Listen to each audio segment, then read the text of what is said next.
Hello guys, welcome back to my channel. So today is like a special video because this is like not a normal video I would do, but like hey, I might as well go ahead and do it. It's just really what I'm basically doing today is I'm sharing and reading a book with y'all guys. I just figured I would do this to share this wonderful story with y'all. So here is the book. This used to be like I think a library book, but I don't know. It was not my library book because I had this like I don't know like when I think my brother was little. I'm not even sure. But yeah, here is the book. It's called Fanny, and it has this really cute kitty cat on it, and I love cats, and so I just share this with y'all guys because I just love this book so much. And it's called Fanny, and y'all about to hear the story. So yeah, let's get started. I don't know, guys. I just wanted to read this to you. So it says, dedicated to my dearest of dear friends, Susan Malakari. I don't know how to pronounce that. I don't know. And Patty Kelly. Sorry. They showed me that being handicapped is a state of mind. Stephen. I don't know. I thought it was Stephen. But yeah, here is the picture. Especially the cat is handicapped, guys. Because I read this book before, of course. But here is just a picture. Go look at it. So here, let's read, y'all. And if you want to, y'all guys can go ahead and skip and read and stuff. So, anyways, beside a long, dusty road far out in the country was a lonely old wooden fence. The fence stood alone for miles and miles, with only sweet-smelling lilac and an occasional honeysuckle rose for companions. Okay, at the very end of the rickety picket fence was an old run-down farm nestled at the top of a wooden hill. The farm was filled with all sorts of animals, tough old chickens who laid very few eggs, some tough old cows who gave very little milk, and a small herd of tough old sheep who gave very little wool at all. And then here is the cat. Himself, I think it's a cat. I think it's a male. But anyways, okay. I don't know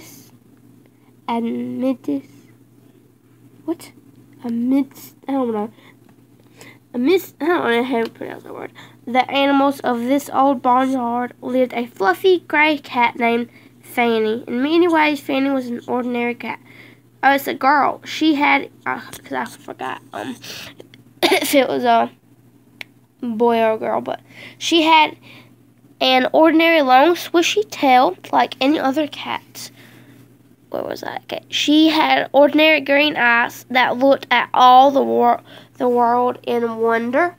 Like all other cats. Ordinary, yes, but different too. For Fanny had only 3 legs. Okay, there's the picture. See, she has 3 legs. Because Fanny had only 3 legs, instead of 4, she had to hobble and hop to and fro. What? There's an M missing to from, hop to and from, and I think that's from, what? How does that? To for, she had to hobble and hop to and from, I don't know, to get to there and back again. She hopped to get a drink of milk, and on a warm spring days hopped atop the fence to sun herself. Even though she had only 3 legs, Fanny got around pretty well. In fact, she needed no help from any of the other animals in the barnyard. Not that they had ever offered any. Okay, let's go to the next page. There she is, and there's the chickens. Oh. Okay, the other animals never talked to Fanny because they felt it was too embarrassing to talk to a creature who was handicapped. Whenever Fanny hobbled by, the chickens would turn their backs, ruffle their feathers, and look the other way. Sometimes a chick would try to talk to her, but one of the old hens would always come cackling and shoo the other chick away. Don't talk to her, little chick. You would just embarrass her. Besides, she has nothing to say. But Fanny would act as if she didn't mind and hobble on her way. Whenever she hopped by the dairy barn, all the other cows would gawk and stare with big brown blinking eyes as she passed. If one of the cows tried to stick its neck through the fence to talk to her, one of the old bossy milk cows would moo it away and say, "Don't stare, you silly calf. You'll just embarrass her." Besides, she has nothing to say. Fanny would just pretend she didn't hear as she batted at a bumblebee or butterfly that happened to be flying by. Alright, here's a picture. Alright, whenever Fanny took the well-worn path in the pasture between the barn and the old farmhouse, the little spring lambs would gather to talk to her as she limped by. No sooner would they start rushing through the clover than an old ewe would call them back to the flock. "Come back, little lambs, and don't be bad. You'll just embarrass her. Besides, she has nothing to say." Poor old Fanny would just continue on her way. Alright. So none of the creatures would talk to Fanny as she went quietly on her way. None, that is, except for a scruffy little puppy named Ruby. Is it Ruby or Ruby? I think it's Ruby. Little Ruby had no parents that anyone could remember and slept in an old building filled with hay. Ruby loved to kiss and lick the other animals of the farm, with each one of the creatures it was the same. Kisses and licks, kisses and licks. It was often said that Ruby was the fastest licker around. With tail waggling, she would sidle up to a chicken with sleep still in its eyes, and before that chicken could let out a cackle, her tongue was out. The lick was licked, and it would squawk, "Oh, yuck! Oh, me, oh, my!" All the animals had been licked and loved by Ruby so much that one day an old ewe and a bossy cow cruelly dared the little puppy to kiss old Fanny as she hobbled on her way.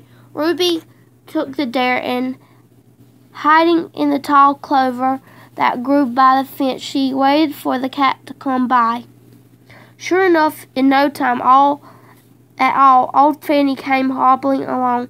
With a leap and a giggle, Ruby dashed from the clover and gave Fanny a long and loving lick from the tip of her nose to the top of her head. That little dog surely was the fastest licker around. Wait, did y'all guys see the picture? Wait, y'all did, okay. Okay, old Fanny didn't try to run away like the other animals. Instead, she just licked and loved that scruffy puppy right back, lick for lick.